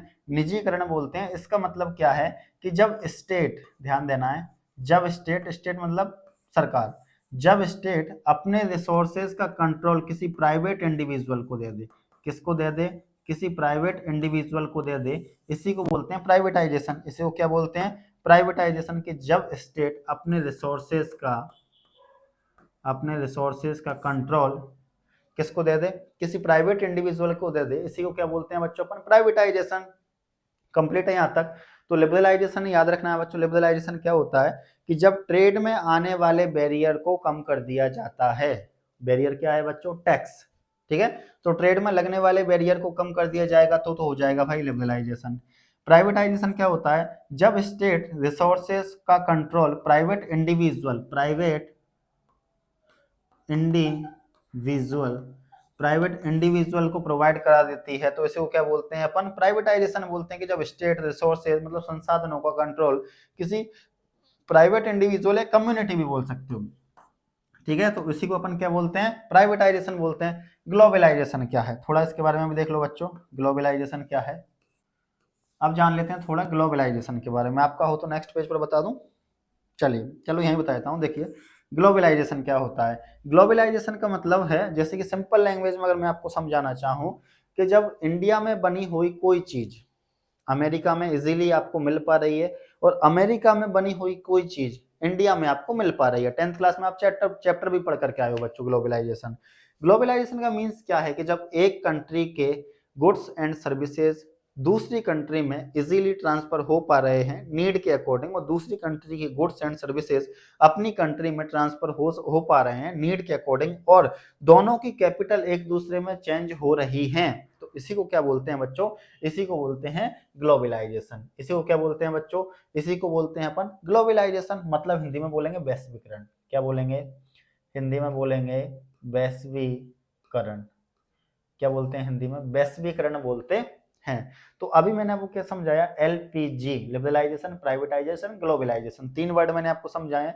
लिबरलाइजेशन ट्रेड पर लगने वाले बैरियर को कम कर देना, प्राइवेटाइजेशन स्टेट क्या करेगा, अब जो रिसोर्सेज है उनका कंट्रोल किसी प्राइवेट इंडिविजुअल या कम्युनिटी को प्रोवाइड करा देगा। इसके अलावा ग्लोबलाइजेशन क्या होता है बच्चों, तो ग्लोबलाइजेशन की अगर बात करें तो ग्लोबलाइजेशन का मतलब मैंने आपको बताया कि जब किसी एक कंट्री के रिसोर्सेज, गुड्स एंड रिसोर्सेज दूसरी कंट्री में एक्सचेंज हो जाता है, दूसरी कंट्री के पास नीड के अकॉर्डिंग ट्रांसफर हो जाते हैं, और दूसरी कंट्री के गुड्स एंड रिसोर्सेज अपनी कंट्री में ट्रांसफर हो जाते हैं, प्लस दोनों कंट्री की जो अपन बोल सकते हैं करेंसी है वो एक दूसरे में क्या आ जा रही है इजीली, मतलब कुल मिलाकर के गुड्स एंड सर्विसेज और इकोनॉमिक जितने भी अपन बोल सकते हैं कि करेंसी हैं वो सब ट्रांसफर हो रही हैं, एक दूसरे कंट्री के बीच ट्रेड हो रहा है, इसी को बोलते हैं बच्चों क्या, ग्लोबलाइजेशन। जिसमें आपने एमएनसीज के बारे में पढ़ा होगा, मल्टीनेशनल कंपनी, 10th क्लास में याद करिए, एमएनसीज के बारे में, मल्टीनेशनल कंपनीज के बारे में आपने पढ़ा होगा बच्चों, ठीक है।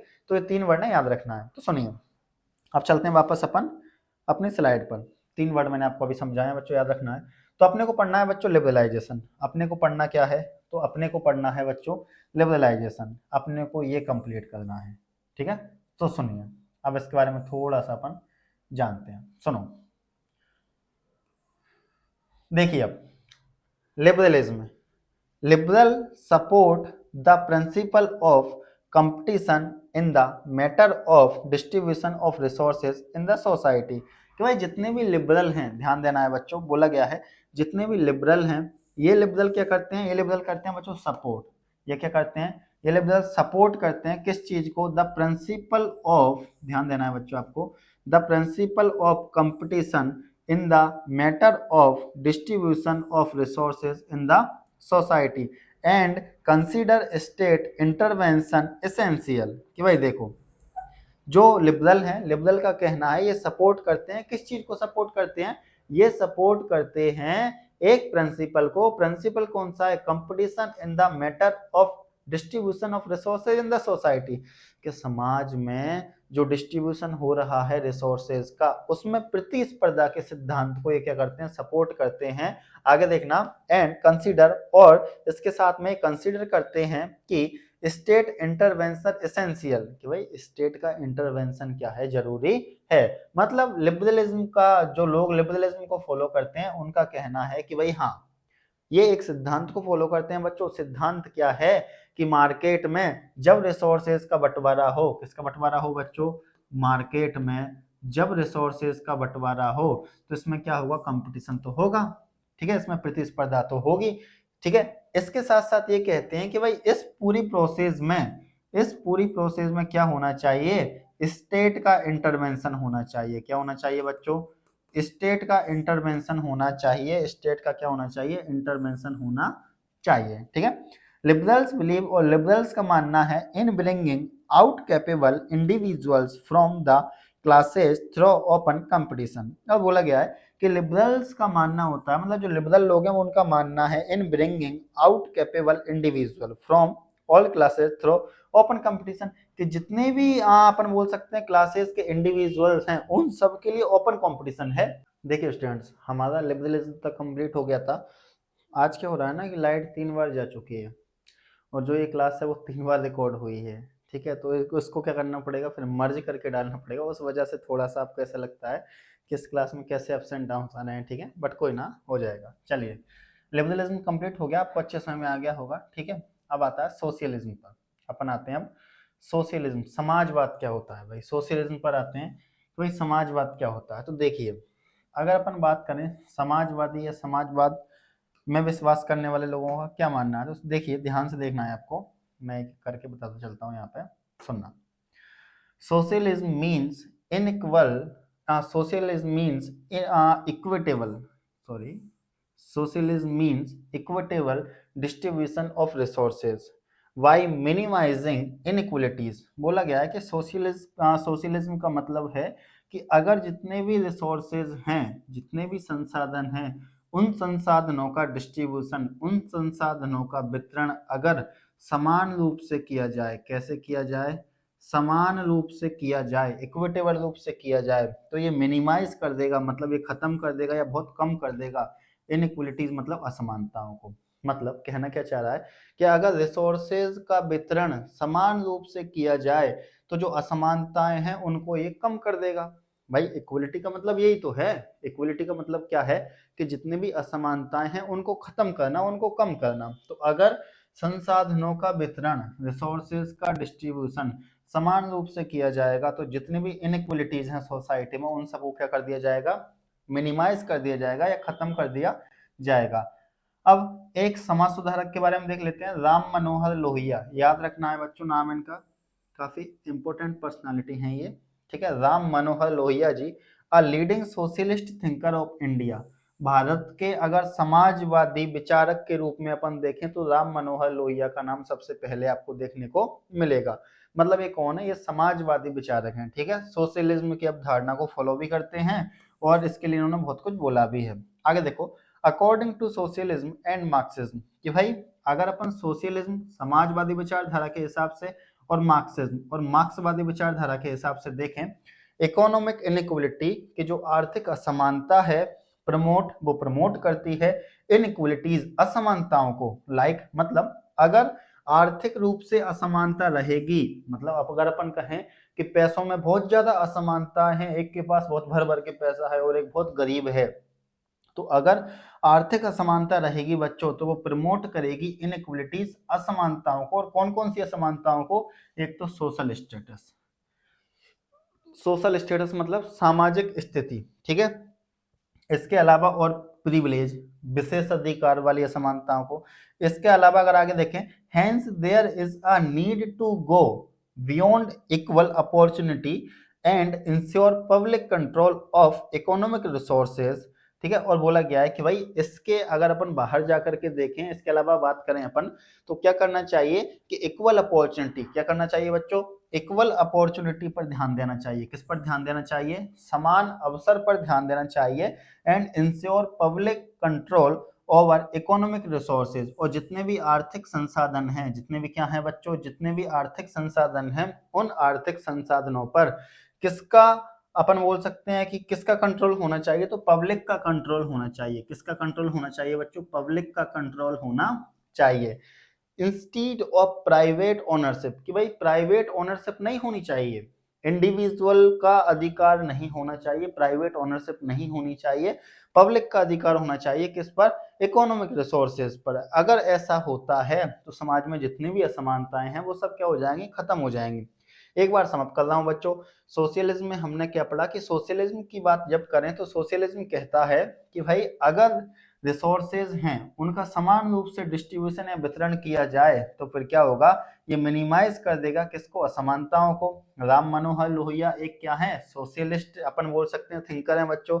According to socialism and Marxism, मतलब समाजवाद और मार्क्सवाद कहता है कि इकोनॉमिक इनइक्वलिटीज, जितनी भी आर्थिक असमानताएं हैं, प्रमोट करती हैं इनइक्वलिटीज, असमानताओं को। कौन कौन सी असमानताओं को, तो एक तो सोशल स्टेटस को और प्रिविलेज को। Hence there is a need, और इन सब के बाहर जाकर के, अगर अपन इन जरूरतों के बाहर जाकर के बात करें, बियॉन्ड बात करें बच्चों, तो सबको क्या देनी चाहिए, इक्वल अपॉर्चुनिटी प्रोवाइड करानी चाहिए। एंड इंश्योर करना चाहिए कि जितने भी रिसोर्सेज हैं उन पर पब्लिक का कंट्रोल हो, ना कि किसी प्राइवेट ओनरशिप का या प्राइवेट इंडिविजुअल का कंट्रोल नहीं होना चाहिए।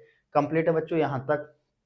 तो ये हमने देखा सोशलिज्म, ये हमने क्या देखा बच्चों, ये हमने देखा सोशलिज्म मतलब समाजवाद, समाजवादी विचारधारा के, मतलब समाजवाद को जो फॉलो करते हैं, समाजवादी विचारधारा को जो फॉलो करते हैं, उसके बारे में हमने ये जाना।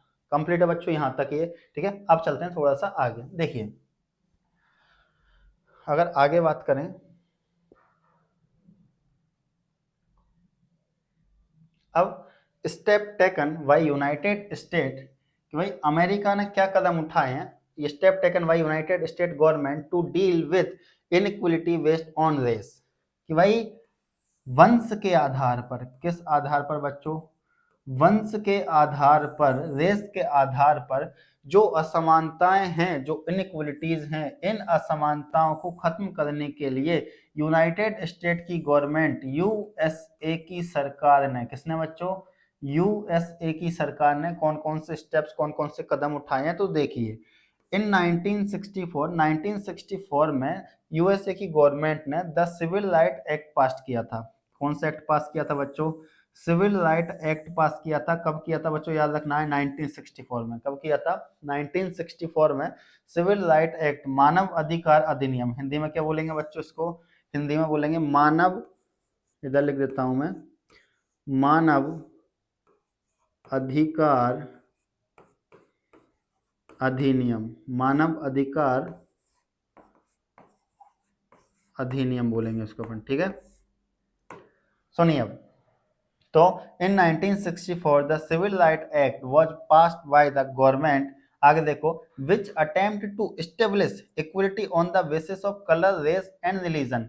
और इसके द्वारा ये इंश्योर किया गया कि भाई अब समानता रहेगी, मतलब अब भेदभाव नहीं किया जाएगा, अब समानता दिखाई जाएगी। किस किस चीज को लेकर के, कलर को लेकर के, रंग को लेकर के, रेस, ठीक है, वंश को लेकर के, और रिलीजन धर्म को लेकर के, कुल मिलाकर के इन तीनों चीजों के आधार पर अब क्या भेदभाव नहीं किया जाएगा, अब समानता दिखाई जाएगी। अब एक बात करते हैं बच्चों एक ब्लैक मैन की। A black man Barack Hussein Obama, जानते होंगे बच्चों इनके बारे में आप, has occupied the most prestigious position in America twice. मतलब जो बराक ओबामा है बच्चों, बराक हुसैन ओबामा, इन्होंने क्या किया है बच्चों, 2 बार अमेरिका की प्रेस्टिजियस पोजीशन को पाया है, ठीक है। और ये क्या है, इनका कलर कैसा था बच्चों, इनका कलर था ब्लैक। मतलब अपन कह सकते हैं कि जो सिविल राइट एक्ट लाया गया था अमेरिका का, उसके अकॉर्डिंग क्या था कि कलर, रेस और रिलीजन, इनके आधार पर सबके सभी के लोगों के बीच में समानता रखी जाएगी, मतलब किसी के साथ किसी प्रकार का डिस्क्रिमिनेशन नहीं किया जाएगा। और इसका एग्जाम्पल सही सटीक साबित होता है बच्चों कहां पर, जब बराक हुसैन ओबामा को क्या किया जाता है, 2 बार अमेरिका की प्रेस्टिजियस पोजीशन पर बिठाया जाता है, प्रसिद्ध पोजीशन पर बिठाया जाता है। आगे देखिए, दिस इज एन एग्जाम्पल, आगे बच्चों यही बात, this is an example of the rejection of policy of apartheid, कि भाई ये एग्जाम्पल है कि जो अपार्थेड की नीति है उसको क्या कर दिया, रिजेक्ट कर दिया, उसको क्या कर दिया बच्चों, रिजेक्शन, कुल मिला के रिजेक्ट कर दिया। जो रंग भेद की नीति है, अपार्थेड के बारे में आपने पढ़ा होगा बच्चों, कलर डिस्क्रिमिनेशन होता है, क्या होता है, रंग के आधार पर, कलर के आधार पर जो डिस्क्रिमिनेशन किया जाता है उसे ही बोलते हैं अपार्थेड, ठीक है। But still the echo of violence against blacks is hard from time to time in the society। लेकिन आगे ये भी बोला गया है, लेकिन फिर भी आज भी समय समय पर ब्लैक कलर को लेकर के समाज में क्या है, जो सोच है, जो विचार है, वो काफी कठिन है, वो काफी हार्ड है। मतलब अपन कह सकते हैं कि थोड़ी बहुत डिस्क्रिमिनेशन शायद, शायद क्या, हाँ अपन बोलें तो हाँ, कहीं ना कहीं कलर को लेकर के थोड़ी बहुत डिस्क्रिमिनेशन तो आपको देखने को मिल सकता है, ऐसा अपन सोच सकते हैं या मान सकते हैं, यहाँ पे लिखा हुआ है। या फिर अपन कहें कि विचार जो है बच्चों वो क्या है, थोड़ी बहुत हियर्ड, हार्ड नहीं है, सॉरी हियर्ड है, ठीक है, कंप्लीट है, हार्ड नहीं है, हियर्ड है। तो याद रखना है बच्चों कि भाई अमेरिका ने कौन कौन से स्टेप्स लिए थे, कि भाई किस चीज को लेकर के, जो असमानताएं हैं समाज में उनको लेकर के। तो याद रखना है, अमेरिका ने एक तो सिविल राइट एक्ट पास किया था बच्चों 1964 में, जिसके आधार पर कलर, रेस और रिलीजन के आधार पर सभी व्यक्ति क्या होंगे, समान होंगे। कुल मिला के इन आधारों पर भेदभाव नहीं किया जाएगा। इसका एग्जाम्पल सेट होता है बच्चों जब बराक हुसैन ओबामा को प्रेस्टिजियस पोजीशन पर 2 बार बिठाया जाता है, ठीक है। लेकिन फिर भी अपन कह सकते हैं कि सोसाइटी में अभी भी कहीं ना कहीं कलर को लेकर के थोड़ी बहुत वायलेंस वगैरह की, या फिर अपन ऐसा कह सकते हैं थोड़ी बहुत जो चीजें हैं वो कहीं ना कहीं डिस्क्रिमिनेटरी टाइप के देख सकते हैं। लेकिन धीरे धीरे ये चीजें कम होती जा रही हैं जैसे जैसे एजुकेशन का लेवल बढ़ता जाएगा। देखो बच्चों, शिक्षा एक ऐसी चीज है बच्चों जिसको आप जितना लेते जाओगे उतना ही आप समाज को अच्छा देते जाओगे, समाज को कुछ ना कुछ आप अच्छा देते जाओगे।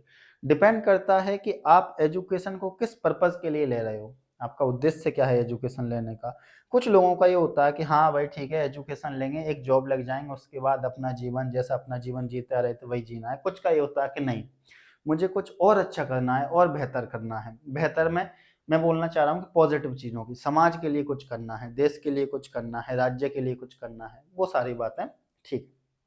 तो कंप्लीट है बच्चों यहाँ तक।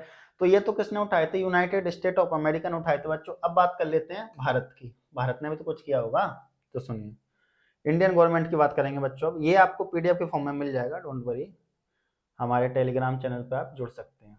सुनिए, अब एक मिनट, ये आपको दिखेगा नहीं, थोड़ा सा इसको मुझे नीचे करना पड़ेगा, देन अब दिख जाएगा। सुनिए, steps, taken by Indian government for social equality, कि सामाजिक समानता को बनाए रखने के लिए, देखो बच्चों यहाँ पे सामाजिक समानता को बनाए रखने के लिए जो इंडियन गवर्नमेंट है, जो भारत सरकार है, उस भारत सरकार ने कौन कौन से कदम उठाए हैं। तो देखिए सबसे पहला कदम की अगर बात करें, सबसे पहले कदम की बात करें बच्चों, तो इक्वलिटी बिफोर लॉ, आर्टिकल 14 लेकर के आई हमारी सरकार। क्या मतलब हमारे कॉन्स्टिट्यूशन में क्या है बच्चों, सरकार क्या, हमारे संविधान में क्या है, आर्टिकल 14 है बच्चों। क्या है, आर्टिकल 14, जो कि किसकी बात करता है, इक्वलिटी बिफोर लॉ, मतलब कानून की नजरों में सब क्या है बच्चों, समान है। इक्वलिटी बिफोर लॉ का मतलब क्या है कि कानून की नजरों में सब क्या है, समान है। अगला देखो बच्चों, end of untouchability, article 17, article 17 बात करता है बच्चों अनटचेबिलिटी, जो अस्पृश्यता है बच्चों, उसका क्या, उसका खात्मा। ठीक है, अनटचेबिलिटी जो छुआछूत जिसको बोलते हैं, अस्पृश्यता जिसको बोलते हैं, अनटचेबिलिटी जिसको बोलते हैं बच्चों, आर्टिकल 17 में आती है, उसका खात्मा। ये अभी हमारे क्या है, कॉन्स्टिट्यूशन में है। ये अगर आप सारे आर्टिकल सीक्वेंस में पढ़ना चाहते हैं तो मैंने आपको बता रखा है, हमारे चैनल पर आप प्लेलिस्ट देख सकते हो, चेक कर सकते हो। आगे देखिए, provisions of reservation for scheduled caste and scheduled tribe in the parliament and legislative assembly। इसके साथ साथ में हमारे देश की अपन बोल सकते हैं कि हमारे कंट्री की सरकार ने क्या किया है बच्चों, रिजर्वेशन, क्या है, रिजर्वेशन प्रोवाइड कराया है किस किस को, शेड्यूल कास्ट एससी बच्चों, यहां लिख देता हूं, और शेड्यूल ट्राइब एसटी बच्चों, यहां लिख देता हूं। ठीक है बच्चों, एससी और एसटी किस किस में बच्चों, एक तो पार्लियामेंट संसद में, और एक लेजिस्लेटिव असेंबली। ठीक है, राज्य की जो विधायिकाएं होती हैं बच्चों, विधानसभाएं उनमें। ठीक है, राज्य की जो विधायिकाएं होती हैं, लेजिस्लेटिव असेंबली उनमें। अब सुनना बच्चों ध्यान से, तो अगर बात करें क्या ये रिजर्वेशन शेड्यूल कास्ट और शेड्यूल ट्राइब के लिए कोई विशेष अधिकार के तौर पर है, नहीं। ये रिजर्वेशन एससी और एसटी के लिए इसलिए दिया गया है ताकि वो सोसाइटी की मेन स्ट्रीम में आ सके, ताकि वो समाज की मुख्य धारा में आ सके, इस वजह से रिजर्वेशन दिया गया है। आगे देखिए बच्चों, किस किस चीज में तो याद रखना है बच्चों, पार्लियामेंट में है, लेजिस्लेटिव असेंबली में है, और महिलाओं के लिए लोकल गवर्नमेंट में भी है। महिलाओं के लिए क्या है बच्चों, लोकल गवर्नमेंट में भी है। अगला देखो, तो ये भी क्या है, एक प्रोविजन है बच्चों। ठीक है, किस चीज के लिए, ये सारे प्रोविजन किस चीज के लिए हैं, तो याद रखना है बच्चों, सामाजिक समानता के लिए। किस चीज के लिए, सामाजिक समानता के लिए। Reservation for SC ST and OBC in government service, इसके साथ साथ में रिजर्वेशन प्रोवाइड कराया गया है बच्चों एससी एसटी एंड ओबीसी को, किस चीज में, गवर्नमेंट सर्विस में।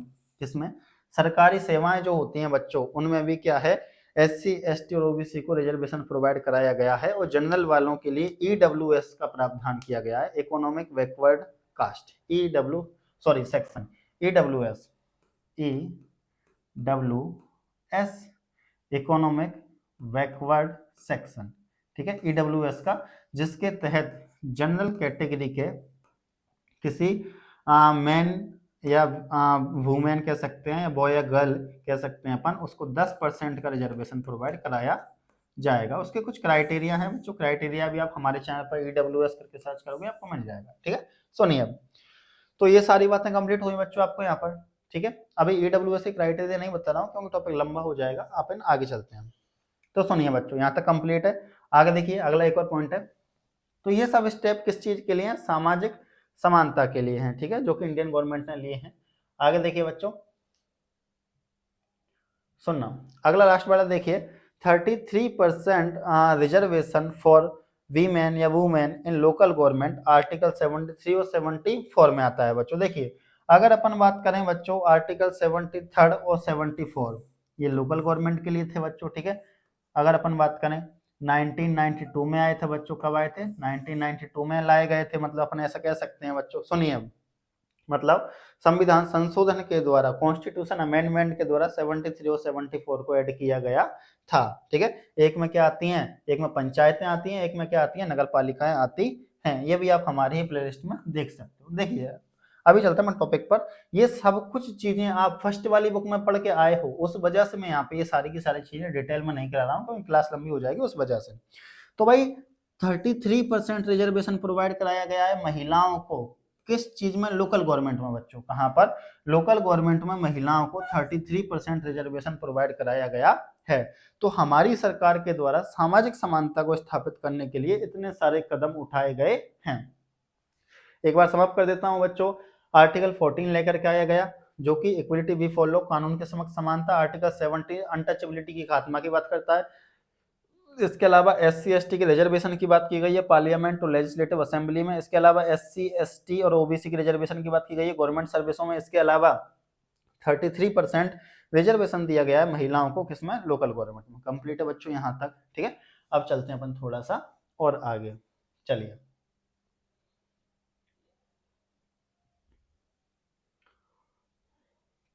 अब आते हैं बच्चों अपन अगला टॉपिक अपना, डिफरेंट ट्रीटमेंट।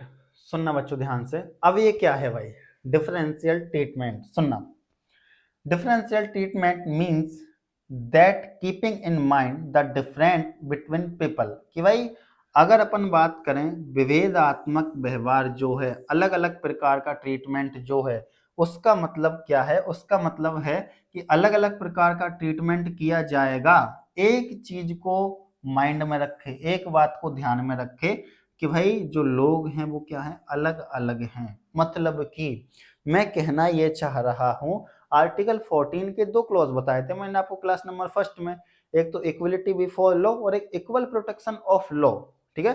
तो इक्वल प्रोटेक्शन ऑफ लॉ कहता है बच्चों के समान के साथ समान व्यवहार किया जाएगा।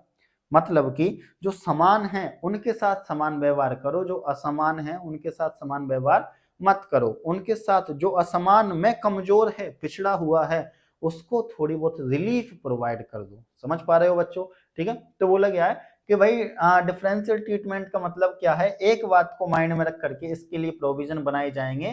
किस बात को, कि लोगों के बीच अंतर है। Some policy of differential treatment, जैसे कि बच्चों reservation has been made so that all section of society can have equal access to opportunity. और अगर अपन बात करें बच्चों की भाई जो डिफरेंशियल ट्रीटमेंट है, जिसमें एग्जांपल अपन रिजर्वेशन देखते हैं, तो ये क्यों दिया गया है, ये इसलिए दिया गया है ताकि सोसाइटी के हर सेक्शन के लिए जो अपॉर्चुनिटी है, जो अवसर है, उस तक पहुंच बराबर हो सके। उस तक पहुंच क्या हो सके, एक्सेस टू अपॉर्चुनिटी, अवसर तक पहुंच क्या हो सके बच्चों, बराबर हो सके। उस वजह से ये डिफरेंट ट्रीटमेंट जैसे कि रिजर्वेशन प्रोवाइड कराया गया है। In some countries it has been named as the policy of positive action. और बोला गया है कि कुछ देशों में इस प्रकार के ट्रीटमेंट को एक वर्ड के नाम से या एक पॉलिसी के नाम से जाना जाता है।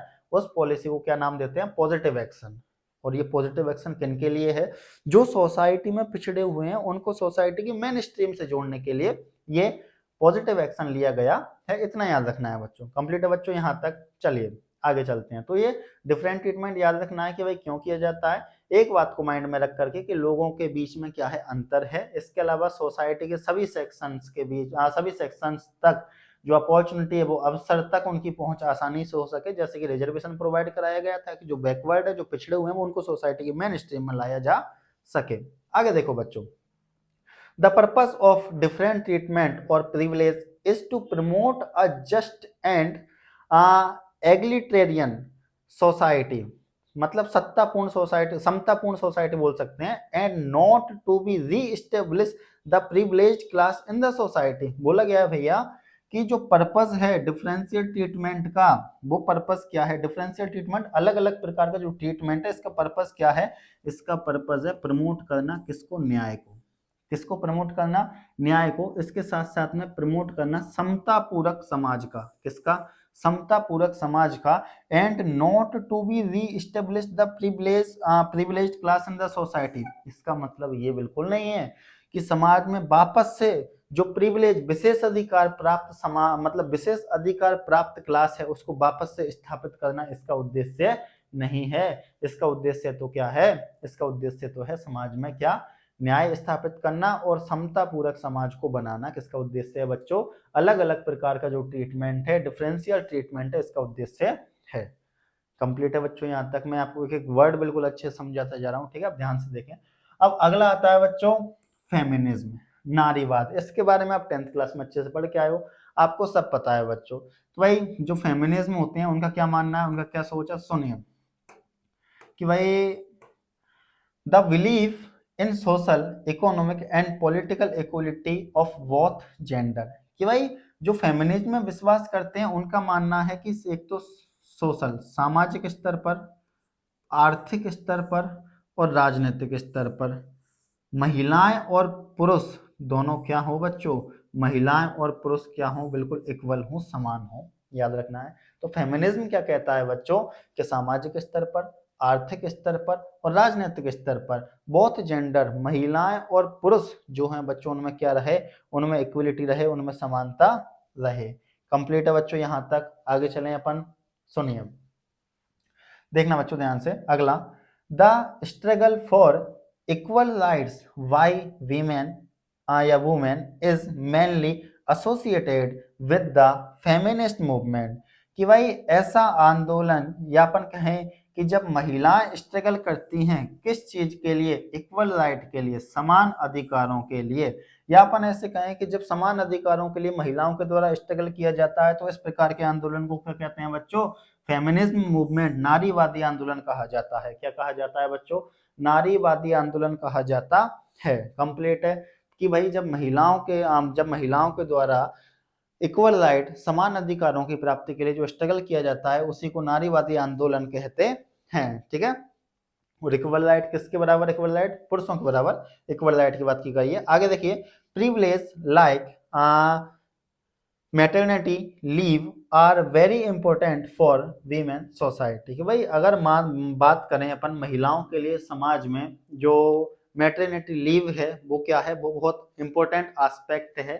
ठीक है, ये एक प्रकार का क्या है भाई, विशेष अधिकार है, पर ये होना चाहिए भाई, ये समाज की जरूरत है, ये समाज में होना चाहिए, इसके लिए पॉजिटिव बताया गया हो, और ये सच में पॉजिटिव है, सच में ये समाज में होना चाहिए और है। ठीक है, कंप्लीट है बच्चों यहाँ तक। तो privilege like maternity leave are very important for women society.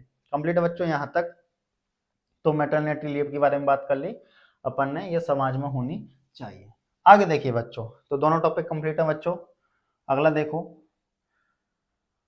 अगला है भाई राजा राम मनोहर लोहिया जो हैं बच्चों, उनके अकॉर्डिंग अभी भी क्या क्या प्रॉब्लम है, सुनिए। According to Raja Ram Manohar Lohia, some inequalities present in ours country are.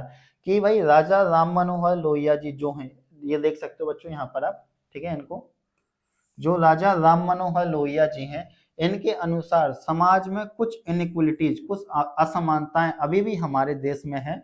और वो समानताएं कौन कौन सी हैं, तो सुनिए बच्चों, सबसे पहली, जेंडर के आधार पर अभी भी असमानताएं हैं।